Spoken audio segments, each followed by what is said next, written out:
নির্বাচন কমিশনের ফুল বেঞ্চ শহরে কলকাতায় আজ জ্ঞানেশ কুমার মুখ্য নির্বাচন কমিশনার একের পর এক বৈঠক যখন করবেন তখন ধর্মতলায় ধর্ণা মঞ্চের চতুর্থ দিনে তৃণমূল সুপ্রিমো মমতা বন্দ্যোপাধ্যায় এসআইআর ইস্যুতে আন্দোলনের সুর আরও তীব্র করেছেন।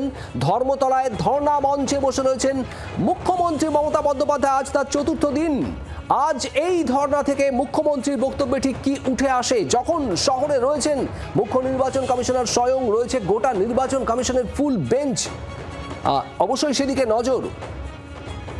চতুর্থ দিন আজ ধর্মতলার ধর্ণা মঞ্চে রয়েছেন একেবারে শুরুর দিন থেকে মমতা বন্দ্যোপাধ্যায়। শ্রেয়সী গঙ্গোপাধ্যায় আমাদের প্রতিনিধি রয়েছেন আমাদের সঙ্গে। শ্রেয়সী, মমতা বন্দ্যোপাধ্যায় তিনি এসআইআর এর একেবারে শেষ ল্যাপে এসে একেবারে তীব্র সুর তুলেছেন, ধর্ণা মঞ্চে রয়েছেন দিনের পর দিন, আর নির্বাচন কমিশনের ফুল বেঞ্চ এই মুহূর্তে শহরে।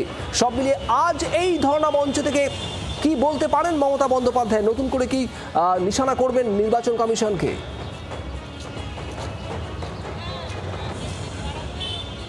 দেখো, রাজ্যের তিনবারের মুখ্যমন্ত্রী তিনি এই মুহূর্তে সিটিং চিফ মিনিস্টার।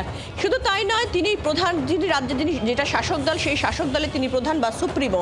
সেই মানুষ মমতা বন্দ্যোপাধ্যায় তিনি 3 দিন ধরে রাস্তায় রাত কাটাচ্ছেন, রাস্তাতেই সারাদিন এখানে থাকছেন, রাত্রিবেলা তো বাড়ি ফিরছেন না, তিনি এখানে থাকছেন, এই অবস্থান মঞ্চে তিনি রাত কাটাচ্ছেন। ফলে নিশ্চিতভাবে কিন্তু এটা একটা চাপ, এটা একটা রাজনৈতিক চাপ। তো নিশ্চিতভাবে নির্বাচন কমিশনের উপর কিন্তু কার্যত একটা চাপ। তার কারণ এখানে যে তিনি অবস্থান করছেন, সেই অবস্থানের সময় প্রত্যেক দিন তার বক্তব্য কিন্তু নির্বাচন কমিশনের যে ভূমিকা, সেই ভূমিকা নিয়ে তিনি প্রশ্ন তুলছেন। মুখ্য নির্বাচন কমিশনারের যে ভূমিকা, সেই ভূমিকা নিয়ে তিনি প্রশ্ন তুলছেন এবং কার্যত সরাসরি বলছেন যে নিশ্চিতভাবে বিজেপির অঙ্গুলি হেলনে নাম কাটার চক্রান্তে নির্বাচন কমিশন এই মুহূর্তে নেমেছে। অর্থাৎ সেই জায়গা থেকে দাঁড়িয়ে প্রত্যেক নাগরিকের ভোটাধিকার দিতে হবে, বৈধ নাগরিকের ভোটাধিকার দিতে হবে, এমন দাবি নিয়েই কিন্তু লাস্ট 3 দিন ধরে বলা যেতে পারে এই অবস্থান মঞ্চে রাত কাটাচ্ছেন তিনি। সারা দিন থাকছেন তিনি, রাতেও তিনি বাড়ি ফিরছেন না, এখানেই থাকছেন।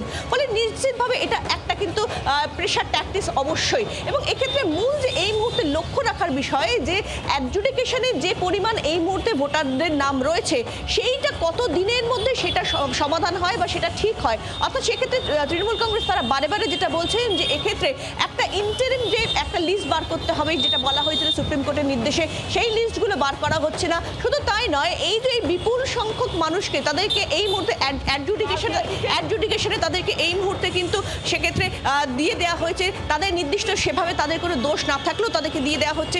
এই ধরনের যাবতীয় অভিযোগ তুলে কিন্তু এবং কার্যত কিন্তু নাম কাটার খেলায় নামা হয়েছে, এমনটাও কিন্তু বলা হচ্ছে। যেমন গতকালই মুখ্যমন্ত্রী তিনি অবস্থান মঞ্চ থেকে বলেছেন যে সব থেকে বেশি নাম কাটা হয়েছে পশ্চিমবঙ্গে, তেমনটাও কিন্তু তিনি অভিযোগ করেছেন এই ধর্ণা মঞ্চ থেকে। ফলে সার্বিকভাবে নির্বাচন কমিশনের যে কাজকর্ম, সেই কাজকর্ম নিয়েই কিন্তু কার্যত এই মুহূর্তে প্রশ্ন তুলছে তৃণমূল। নির্বাচন কমিশনারের যে ভূমিকা, সেই ভূমিকা নিয়েও কিন্তু প্রশ্ন তুলছে তারা। ফলে সেই জায়গা থেকে আজ এই ধর্ণা মঞ্চ থেকে নতুন কোনো বার্তা, কোনো বক্তব্য কি উঠে আসে তৃণমূল সুপ্রিমোর কণ্ঠে? আমাদের নজর থাকবে সেদিকে। শ্রেয়সী, ধন্যবাদ।